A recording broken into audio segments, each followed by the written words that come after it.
भद्रक को पशि आसी एभली किछि जीव जहां देखा कहीं भयभीत होता प्रकृत में जीवटी कौन ताकू नहीं लोकों मन में उत्कंठा बढ़िबार लगी।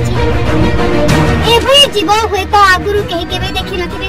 जीवटी पूरा अद्भुत देखा जाउथबा बेले सबुठारु बड़ कथा हेउची कहीं ताकू हाथ मारिले से पूरा बेलून भली फुली जाउची आ भारी मजारे गिड़ी गिड़ी होई चारिबा को लागुची जहां नहीं एबे सबुठी चर्चा।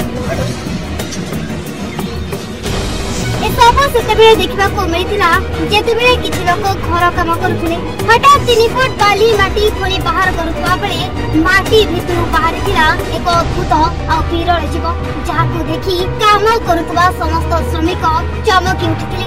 हठात माटी तलू बाहरी जीवटी कौन ताकू नहीं समस्त आश्चर्य हो जाइता बेले ए जीवटी हठात चलवा आरंभ करथिला। ता मुहटी पूरा कंच मुह भली देखा जाउथबा बेले ताकू जितेबले श्रमिक माने छुईथिले से हठात फुलिबा को लागिथिला आ ता शरीर धीरे धीरे बढ़ी जाइथिला जहां देखि सेठारे दिबा लोक माने भी किछि बुझी पारि नथिले प्रकृत रे जीवटी कौन ये की प्रकार जीव आ कोठु आसला।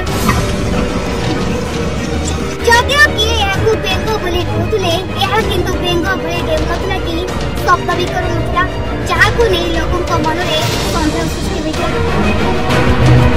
एबे देखो घटना देखबा को मिलछि भद्रक भंडारी पुखुरी ब्लॉक अधीन सोलमपुर अंचल में एभली एक अद्भुत जीव को देखि श्रमिक प्रहलाद राउत और बाबन राउत विद्यालय वरिष्ठ गुरुजी दिलीप नायक को जणाइथे आ तापरे गुरुजी विद्यालय अध्यक्ष को जणाइबारु अध्यक्ष वन विभाग कर्मचारी और विशेषज्ञ सहित आलोचना करथिले। आलोचना परे एक विरल प्रजातिर बेलून फ्रॉग बोली जणा पड़िछि।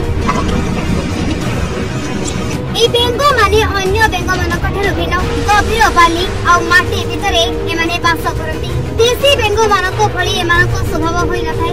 ए बेंग शीतल बा संतसंतिया स्थान रे रहिबाकू पसंद करती। ए प्रकार बेंग शत्रु कबळरू निज शरीर को सुरक्षा करिबा पई शरीर को स्पर्श करिबा मात्रे बड़ कर दियंती। ए प्रकार बेंग विशेष करी नेपाल बांग्लादेश भारतर पश्चिम अंचल रे देखा जांती। तेबे अद्भुत जीवटी प्रकृत में बेलून फ्रॉग बोली जानिबा परे दूसरी काम करुवा श्रमिक बेंगटी को नहीं परिसंस्था अनुଯାयी बैतरणी नदी बाली रे छाड़ी देथिबा सूचना